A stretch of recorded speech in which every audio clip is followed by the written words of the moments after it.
10 ఏళ్ల బీఆర్ఎస్ పాలనతో విసుగు చెందిన తెలంగాణ ప్రజలు కొద్దిపాటి మెజారిటీతో కాంగ్రెస్ ప్రభుత్వానికి అవకాశం ఇచ్చారు. ఎన్నో అంచనాలు, గ్యారంటీలు, హామీలు, నిరుద్యోగులకు ఆశాదీపంలా అధికారంలోకి వచ్చిన కాంగ్రెస్ ఈ సంవత్సర కాలంలో అనుకున్నంత పర్ఫార్మెన్స్ ఇవ్వగలిగిందా, అంచనాలను అందుకోగలిగిందా అన్నది పరిశీలిస్తే క్షేత్రస్థాయిలో కాంగ్రెస్ పనితీరు సరిగ్గా లేదు అనే వాదన అయితే వినిపిస్తోంది.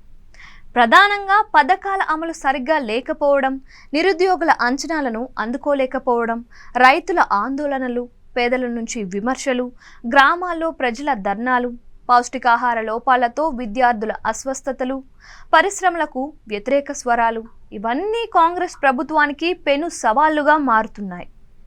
తాజాగా ఆదిలాబాద్, నిర్మల్ జిల్లా దిలావర్పూర్, గన్నంపల్లి గ్రామాల మధ్య ఇథనాల్ పరిశ్రమ ఏర్పాటుపై ప్రభుత్వం వెనక్కి తగ్గింది. కారణం, ఈ పరిశ్రమ అక్కడ వద్దు అని స్థానిక రైతులు, ప్రజలు కొన్నాళ్లుగా చేస్తున్న ఆందోళనే.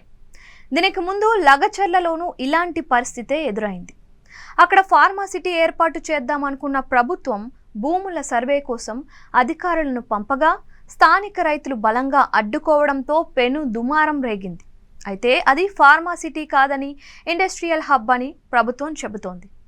ఏది ఏమైనా పరిశ్రమల ఏర్పాటు విషయంలో క్షేత్రస్థాయిలో చర్చలు సరిగ్గా జరపకపోవటం, స్థానికులతో సరిగ్గా మాట్లాడకపోవటం, వారిని ఒప్పించేలా ప్రయత్నాలు చేయకపోవటం అనే అంశాలు కాంగ్రెస్ ప్రభుత్వానికి షాకులిస్తున్నాయి. హైడ్రా, మూసీ విషయంలోనూ ఇదే జరిగింది. హైడ్రా కూల్చివేతలన్నీ మొదట్లో సమర్థించిన ప్రజలు తీరా పేదల ఇల్లు కూల్చే పరిస్థితి రాగానే భగ్గుమన్నారు. దాంతో హైడ్రా అడుగులు ఆగిపోయాయి. ఇదే విధంగా మూసీ విషయంలోనూ జరుగుతోంది. మూసీ పునరుజ్జీవనం సంగతేమో గాని ముందు పరివాహక ప్రాంతంలో ఉన్న వారికి సరైన డబుల్ బెడ్రూమ్ ఇల్లు ఇచ్చే పరిస్థితి లేదు. ఆ ఇళ్లకు ఇంకా మౌలిక సదుపాయాలే సరిగ్గా లేవు.